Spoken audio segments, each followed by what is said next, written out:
Pero aún así soy Alicia y os voy a hablar. No sé qué es esto de Reiki.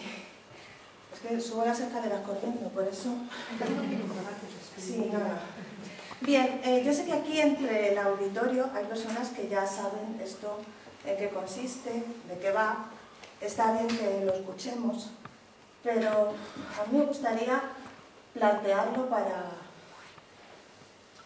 intentar acercarlo a los que no saben nada de esto y que vean que es una técnica pues bastante maravillosa y que tiene unos resultados y unas aplicaciones interesantes.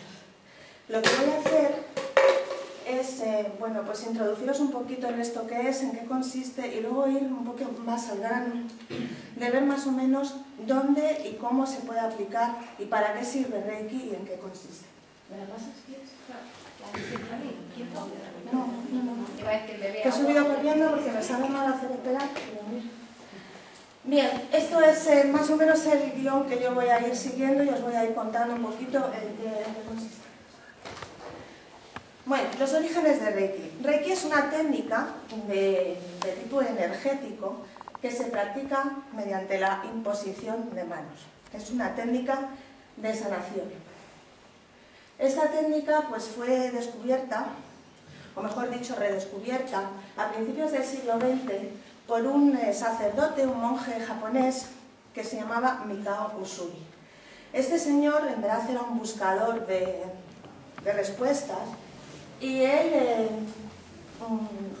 en un momento determinado de su vida, él le daba clases, era también un teólogo católico, en un momento determinado de su vida uno de sus alumnos le hizo una pregunta que él no supo responder. ¿Qué sucedió? Pues digamos que en el código de honor de los japoneses, si un maestro no sabe responder a una pregunta, pues no se considera un maestro pleno. Y este señor se retiró a buscar respuestas. No me quiero extender mucho porque esto es historia y en cualquier sitio se puede leer, incluso si entráis en internet o los que ya tenéis idea.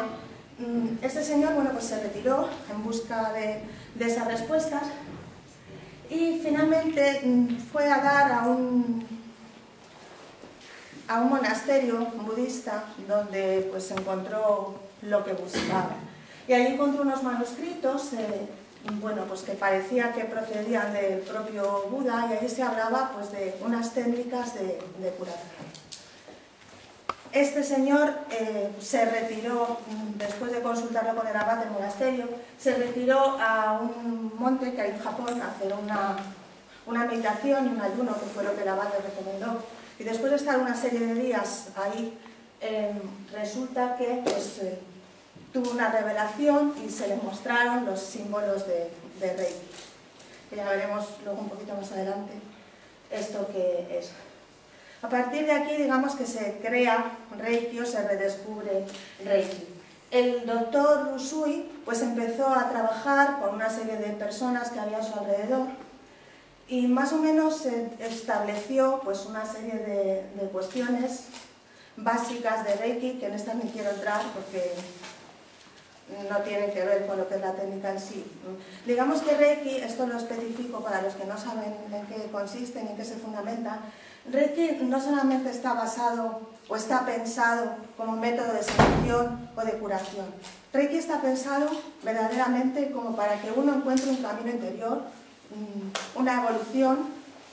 Y entonces los principios de Reiki y demás cosas que el maestro Usui estableció están más en esta línea que en la de simplemente ir y poner las manos y que una dolencia o un malestar desaparezca. El siguiente personaje que tenemos ahí en la foto es el Dr. Hayashi. Este señor era un militar, además era un místico. Místico en el sentido de misticismo, de ser una persona involucrada con la espiritualidad y tal y cual.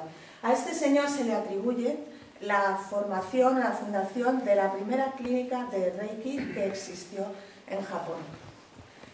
Este personaje aparece en escena en el mundo del Reiki en los albores de la Segunda Guerra Mundial.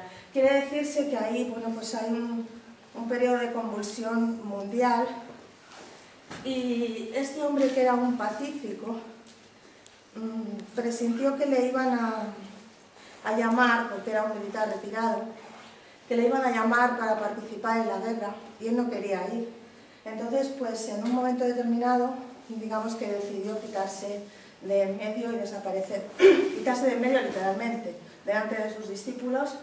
Bueno, pues entró en lo que se llama un estado de satori y se murió allí, decidió morirse y se murió. Anteriormente había empezado a formar a esa otra señora que tenemos ahí, que a partir de esta mujer y de su nieta, Phyllis Lei Furumoto, pues es de donde procede más o menos el Reiki que hoy conocemos. Esta señora, la señora Takata, era una señora americana, mejor dicho hawaiana, de origen japonés. Esta señora, pues digamos que teniendo una enfermedad terrible, a punto de estar, bueno, en la mesa del quirófano, sin ir más lejos, pues tuvo una especie de inspiración y el propio médico que le iba a hacer la intervención decidió pues, que no se operase y que había otras formas y le mandó pues, a investigar en Japón, en la clínica del doctor Hayashi. Esta señora viajó allí a Japón, se sometió a sesiones de Reiki y esa enfermedad que tenía, que era un tumor intestinal, desapareció. A partir de aquí ella decidió empezar a formarse, a aprender Reiki, a practicarlo. Y bueno, hasta que antes de su desaparición Hayashi la hizo maestra, fue durante muchos años, prácticamente 30 y pico, 40 años, la única maestra de Reiki que vivía. A partir de ella, pues, aparece su nieta, que fue la fundadora de la Asociación de la Alianza de Reiki, y a partir de aquí ya se empiezan a desarrollar diversas ramas. ¿Me lo pasas, por favor? ¿Qué es esto? Vamos a entrar ya un poco más en la historia de Reiki. ¿Qué es Reiki? Bueno, pues esto que veis aquí es la palabra Reiki escrita en japonés. La palabra Reiki se compone de dos sílabas, Rei, que significa universal, y Ki, que significa energía vital. De manera que Reiki es eso, energía universal vital.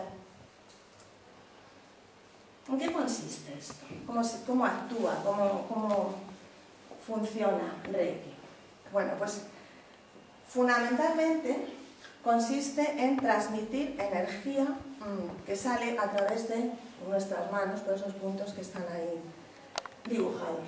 Digamos que en el universo hay energía muy pura, muy abundante y sobre todo gratis. Y esta energía es muy poderosa y muy sanadora. Y lo que se hace a través de Reiki, mediante un aprendizaje que un poquito más adelante hablaré de él, es canalizar esa energía del universo y que salga por nuestras manos. Hay una cosa muy curiosa que diferencia a Reiki de otras técnicas de sanación por imposición de manos, y es que en Reiki la persona, el practicante de Reiki, utiliza desde luego la energía del universo, es un canal, por lo tanto ni se contamina, ni contamina a la persona que lo está recibiendo, y que la energía se ofrece. No se dirige a ningún punto concreto, la energía se ofrece. Cuando vamos a iniciar una sesión de Reiki con alguien, o a veces pues, en un momento muy puntual tenemos que hacerlo a salto de mata, ofrecemos la energía para que vaya a donde la persona más la necesita. Y ella es muy lista y va. Si además pedimos que si es posible se le quite el dolor de barriga, pues es fácil que el dolor de barriga se le quite. ¿Por qué? Porque normalmente, yo por ejemplo, acostumbro a ofrecer la energía a la causa del dolor de barriga. Y en principio parece ser que si la causa desaparece, el dolor, que es el síntoma, va también a desaparecer. ¿Qué hace entonces Reiki en el cuerpo? Pues lo que hace es desbloquear el flujo de energía vital de la persona, que ahora lo vamos a ver, y facilita muchísimo la recuperación energética en cualquier nivel, en el físico, en el psíquico, en el emocional y por supuesto pues en un montón de cosas más. Podemos dar Reiki, pues yo qué sé, desde a un vaso de agua hasta un perrito o hasta una planta. ¿Quieres, Marina?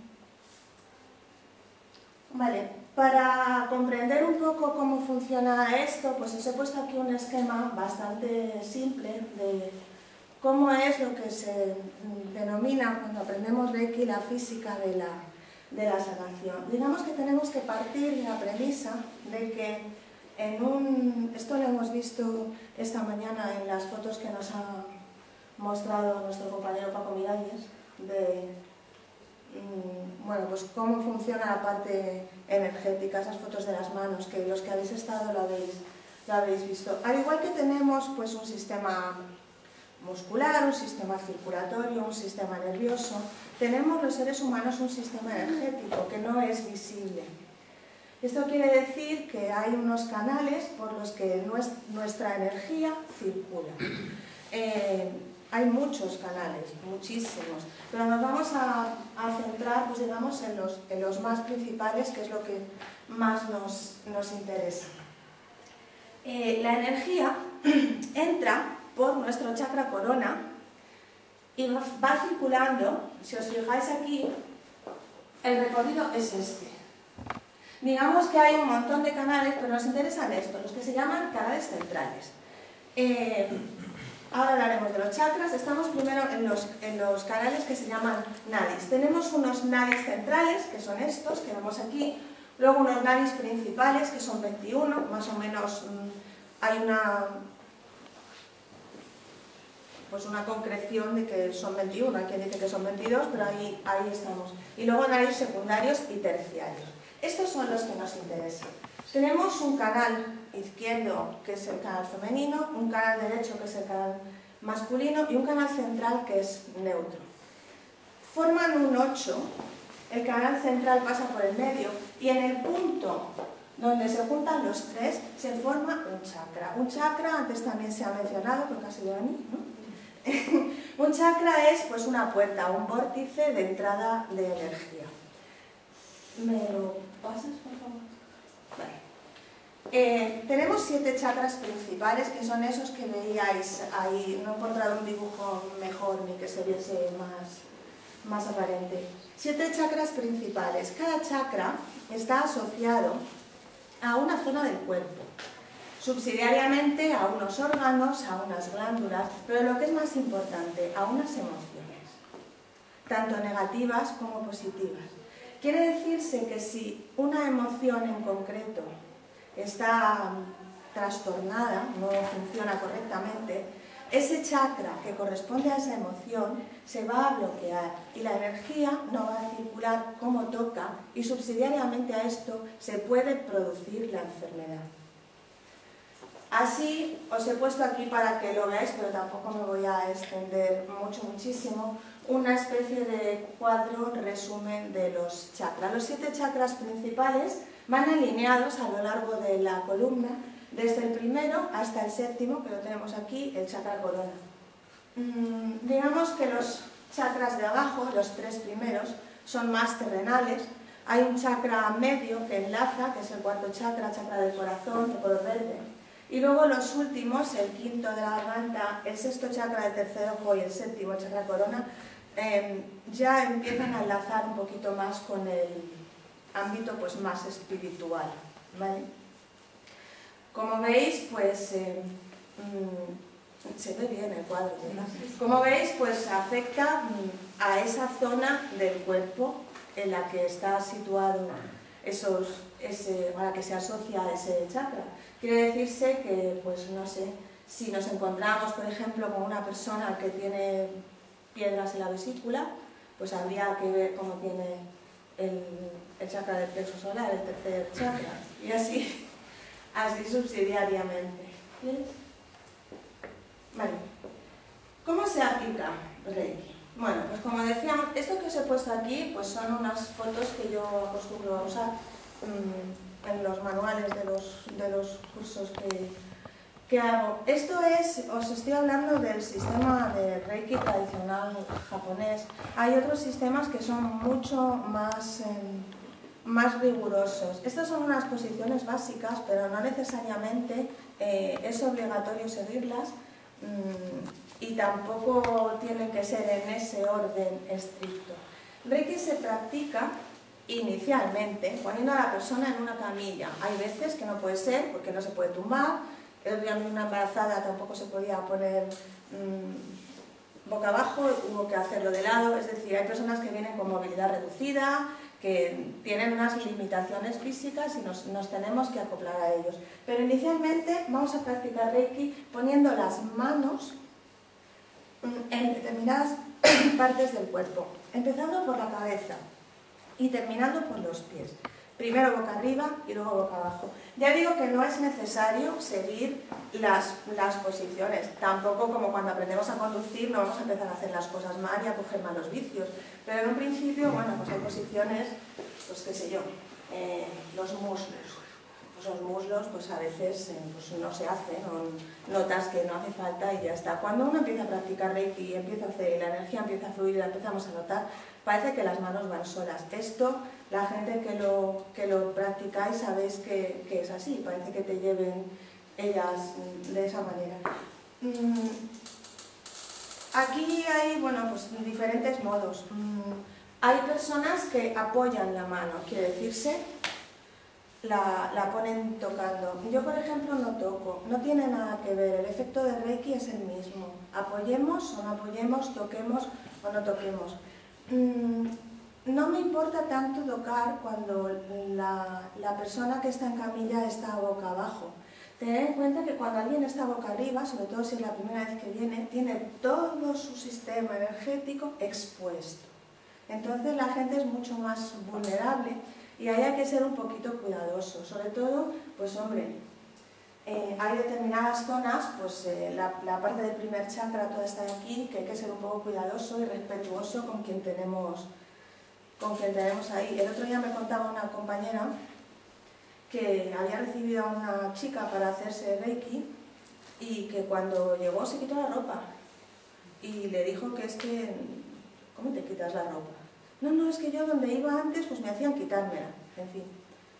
Eso ya es una cuestión de cada uno, pero quiero decir que con estas cosas, yo sé sobre todo sí que cuando hablo de Reiki y hablo para personas profanas, pues me gusta dejar claro que esto es una cosa muy seria, que funciona muy bien y que la mala praxis a veces hace que estas técnicas que son buenas, que son evolutivas, que además son de crecimiento para uno mismo, pues se queden bastante incluso manchadas, ensuciadas y que es una tristeza, porque de verdad que esto, si se utiliza bien, es una herramienta muy buena.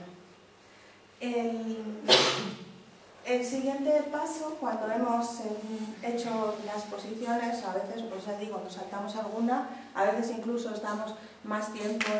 La pregunta, ¿cuánto tiempo hay que estar? Pues bueno, mira, dependiendo del nivel que se tenga. Con un primer nivel de Reiki, pues a lo mejor hay que estar 5 minutos en una posición, y a partir de que vamos evolucionando, pues hay que estar 2 minutos, 3 minutos, según veamos. Hay veces que la persona nos dice, no, es que yo tengo piedras en el riñón, pues nos vamos a entretener más rato en esa zona de aquí.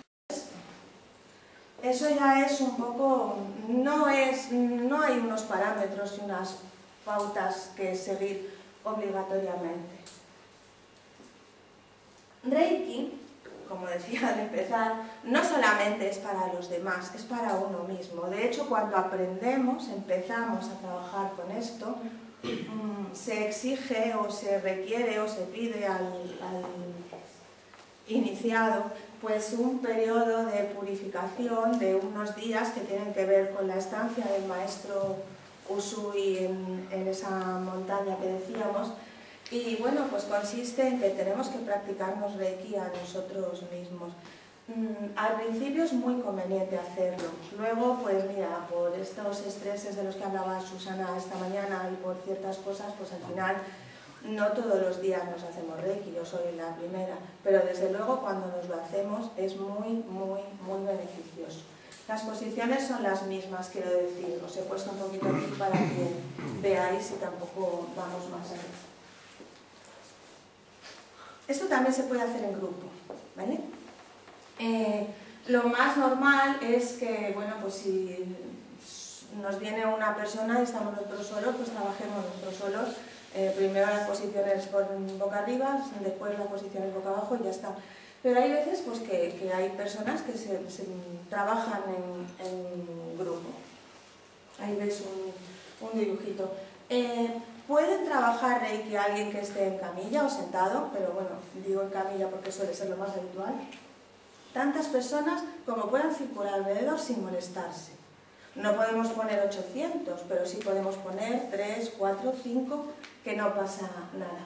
Normalmente, ya digo, cuando una persona hace la sesión entera, la hace entera. ¿Que trabajan dos? Pues lo más normal es que uno de los practicantes de Reiki haga las posiciones de la cabeza hasta el chakra del corazón y el otro haga las posiciones desde el plexo solar y todo el resto que queda de chakras del tronco y las posiciones de las piernas.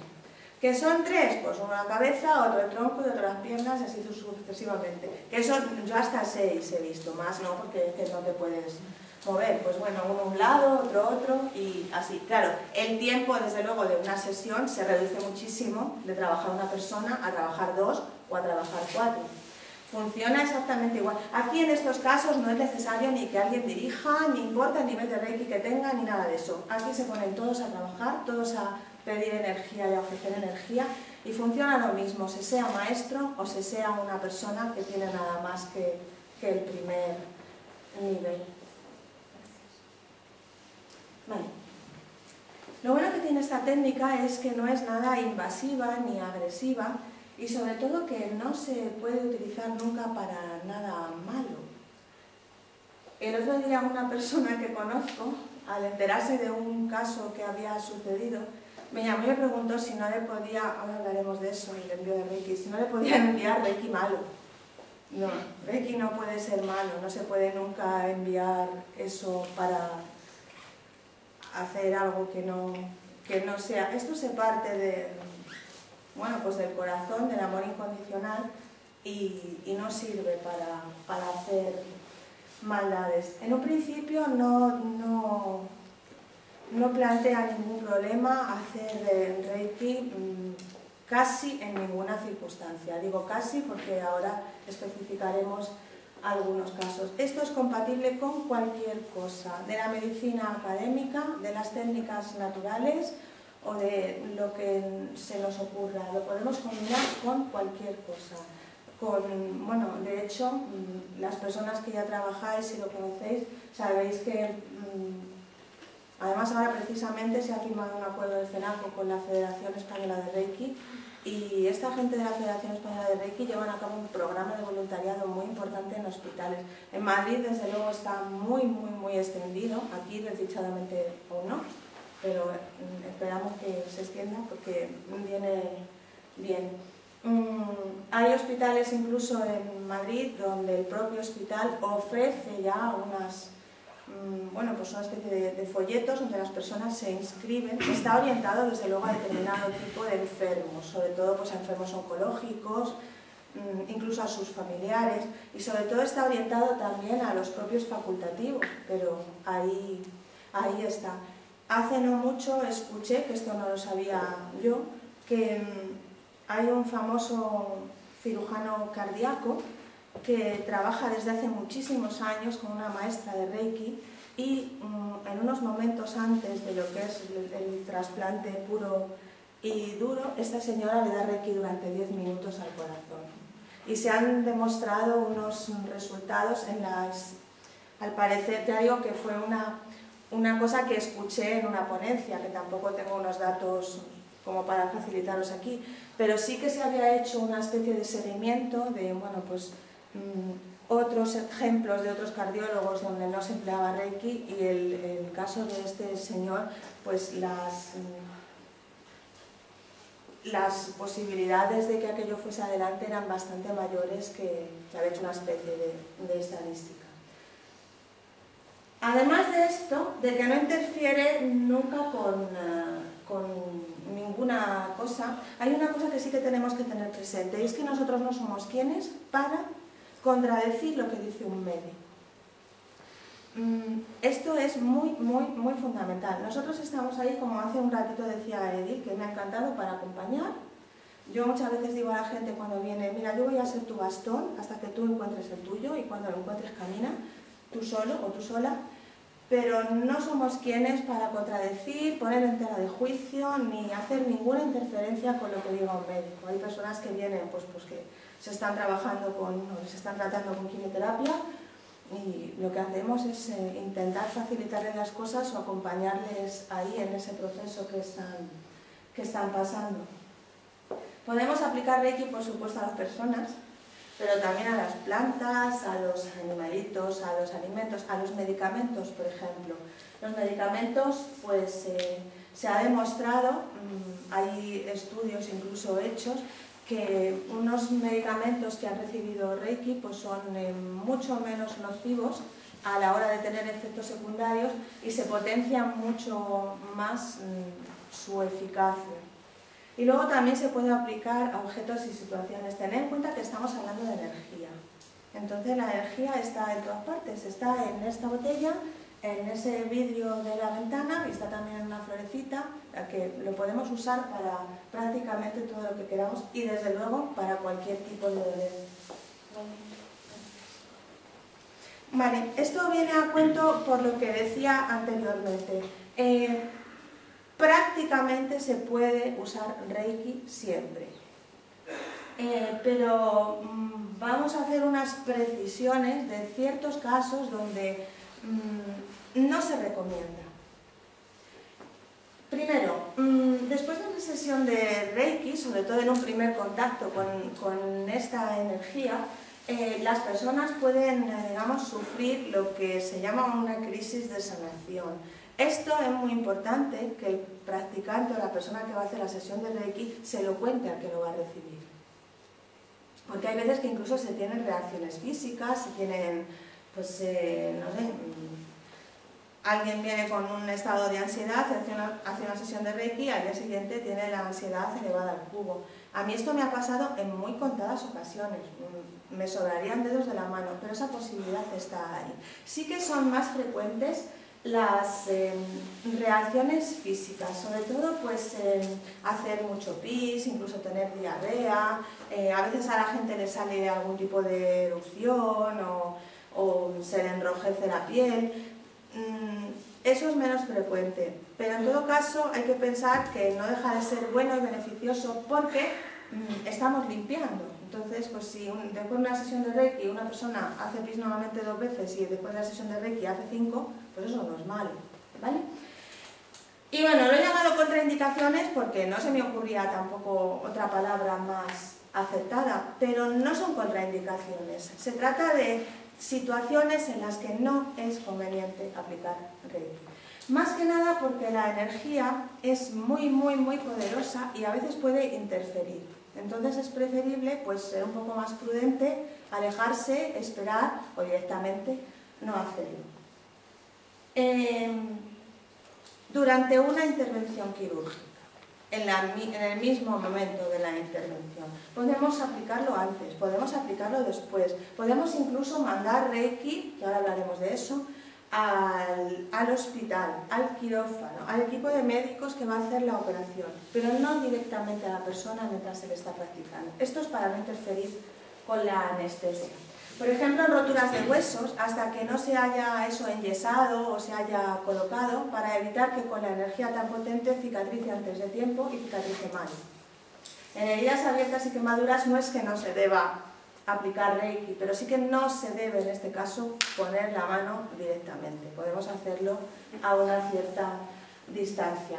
Lógicamente tampoco es conveniente dárselo a personas que tengan pues marcapasos o algún tipo de aparato similar. Las embarazadas, bueno, a partir del 5.º mes. Esto se debe a lo mismo, a que la energía es muy potente y hasta el 5.º mes en verdad no se ha pasado el riesgo este de aborto espontáneo, entonces a partir de ahí, yo ahora tengo una chica que viene, ha estado parada precisamente hasta que le han pasado y es un gusto ver cómo cuando pones las manos la criatura lo nota, eso es una maravilla. Y aquí hablamos de personas con graves trastornos de personalidad, esquizofrénicos, epilépticos, etc. No es que sea no conveniente. es que en estos casos sí que se puede producir una reacción aguda y entonces lo que sería conveniente es aplicar Reiki más de 2 personas. Porque si tienes a alguien en camilla y en la propia camilla se produce una de estas reacciones bruscas, pues hasta la propia persona que está practicando el Reiki puede verse expuesta. ¿Vale? El aprendizaje.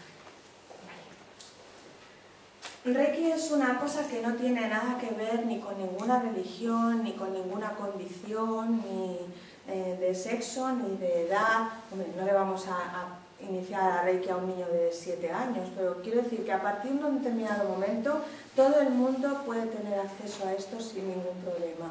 No hay que ser ni mujer, ni más listo, ni más alto, ni católico, ni budista, no tiene nada que ver con eso. La energía y el aprendizaje está abierto a todo el mundo. Eso sí, y esto es muy importante, una sintonización de Reiki, que ahora veremos lo que es el proceso mediante el cual el canal energético de la persona es abierto y es apto para practicar Reiki y debe ser realizado por un maestro. Esto, pues tristemente, a día de hoy se hacen cosas que son auténticas barbaridades, como enseñar Reiki el primer y el segundo nivel en un fin de semana, o el primero, el segundo y el tercer nivel en el plazo de un mes. La energía tiene que circular por nosotros, tiene que trabajar, y estas cosas de hecho se están haciendo, luego haya cada uno, pero a mí desde luego me parece que esto es algo muy serio, es una cosa muy bonita, y lo que hacen este tipo de actuaciones es pues que el público en general, al final la opinión que tenga vaya en detrimento de la propia herramienta. Digamos que niveles de aprendizaje de Reiki tenemos 3 niveles y una maestría. La maestría es lo que capacita a alguien para enseñar Reiki a otro. Pero sobre todo, está pensado para que uno asuma la responsabilidad de ser el maestro de su propia vida. Esto dicho así, pues tal vez suene un poco filosófico o demás, pero en un principio ya digo que se trata de eso, que está muy bien poner las manos y que a la gente se le quite el dolor de barriga o que sus problemas desaparezcan, pero se trata de que uno tiene que ser responsable y consecuente consigo mismo. Los niveles de actuación de aprendizaje de Reiki, lógicamente hay que empezar por el primero. Para el primer nivel sí que no se requiere absolutamente nada, es decir, puede venir quien sea, salvo, ya digo, que sea una persona que no tenga aún conciencia y demás, un niño, pero en principio es accesible a todo el mundo. Un maestro no puede ni debe negarse a alguien que le pide aprender Reiki. Aquí lo que hacemos es capacitar a la persona para actuar en el plano físico. Es decir, que si alguien tiene un primer nivel de Reiki puede trabajar dolores de cabeza, puede trabajar, pues, qué sé yo, una lumbalgia, actuar en el plano físico. En el segundo nivel se capacita a la persona para trabajar en el nivel mental, emocional, en los dos, además del físico, que ya lo tiene, y para la transmisión de energía a distancia. Esto suele ser una de las cosas que más llama la atención cuando se habla de Reiki. Aquí se entregan o se dan a conocer unos símbolos que son esos, bueno, 3 de ellos, que son esos símbolos que se le revelaron al maestro Usui en su ayuno y en su alejamiento en aquella montaña, que duró 21 días, por eso la purificación ha de ser de 21 días. Podemos trabajar aquí ya otros niveles más profundos, el nivel mental, el nivel emocional, pero sobre todo lo más interesante del segundo nivel de Reiki es la capacidad de transmitir energía a distancia, tanto en el espacio como en el tiempo. La gente esto pues no se lo cree, no lo comprende, pero así es. Si a mí alguien, digo a mí porque soy la que estoy hablando, pero podemos hablar de tu genérico, si a mí alguien me pide que le mande Reiki a su primo que está en Nueva York, se le puede mandar. Hay una controversia sobre si se debe mandar Reiki o no, cuando no te lo piden, que solamente Reiki se puede hacer cuando nos lo piden. Bueno, pues hay veces que las personas notamos y sentimos si alguien lo necesita o hay un tercero que nos lo pide para ellos y lo hacemos y lo mandamos. ¿Que lo quiere? Pues ya nos encargamos de mandarlo a que lo reciba cuando lo necesite, cuando le haga falta o cuando su yo superior lo quiera. Pero eso está ahí. También podemos enviarlo en el tiempo, tanto hacia atrás como hacia adelante. Podemos trabajar con Reiki alguna situación del pasado pues que nos tiene bloqueados, algún momento de nuestra existencia, algún registro que tenemos ahí atascado, nosotros u otros. Y se envía Reiki, se trabaja con Reiki y bueno, poco a poco pues eso se va desentrañando. También incluso para el futuro, pues no sé, pongamos que dentro de 3 semanas me examino de una oposición. Pues puedo enviar Reiki al día del examen, a mi persona, para la tranquilidad, para estas cosas. Yo sé que he dicho así, esto suena pues muy rocambolesco, pero los que trabajáis y lo conocéis ya sabéis que es así. El tercer nivel, bueno, pues aquí se completa con el aprendizaje de otros 2 símbolos y digamos que aquí ya hay un poco más de conexión o interacción con unos niveles espirituales, incluso kármicos, pues un poco más profundos. Se trabaja muchísimo con técnicas de acumulación de energía y también se enseña aquí el uso de los cristales. Hay a quien los cristales le gustan mucho, hay a quien no le gustan nada. Yo, por ejemplo, no los utilizo simplemente pues, cuando los tengo que enseñar, pero para trabajar cotidianamente no suelo usarlos. Y por último está la maestría, donde se aprenden los símbolos de maestría, que únicamente se utilizan para hacer las sincronizaciones. Y lo que nos da esto es la capacidad para enseñar Reiki a otros. Y ya digo que para intentar, por lo menos, o ponernos en el camino de ser los maestros de nuestra propia existencia. Esto no es nada fácil, desde luego. Entonces, bueno, pues ahí estamos. Cuando un maestro nos enseña Reiki, es muy importante constatar que su linaje y su procedencia venga pues, directamente de la línea de Usui, de la línea de Hayashi y de la línea de Takata. Os he puesto esta porque es la mía, pero bueno, hay otras personas que tendrán la suya. Normalmente la gente suele coincidir hasta Takata o Furumoto y a partir de ahí pues ya los maestros que formó esta señora se empiezan a disgregar. Esta es la mía. Hay otros que tendrán la suya. Esto de verdad que sí que yo creo que es una responsabilidad, es decir, cuando uno decide iniciar una maestría de Reiki o entrar en este camino, entra en contacto con unas herramientas que son poderosas, que tiene que ser muy responsable con lo que hace y que desde luego si se usa bien es algo. Yo es que de Reiki solamente puedo hablar bondades. A mí el contacto con esto prácticamente me cambia la existencia y yo sé que a mucha gente le ha pasado lo mismo, habrá quien no, pero esto es lo que hay y creo que más o menos os he puesto así en líneas generales un poco en contacto con esto. ¿Alguna pregunta?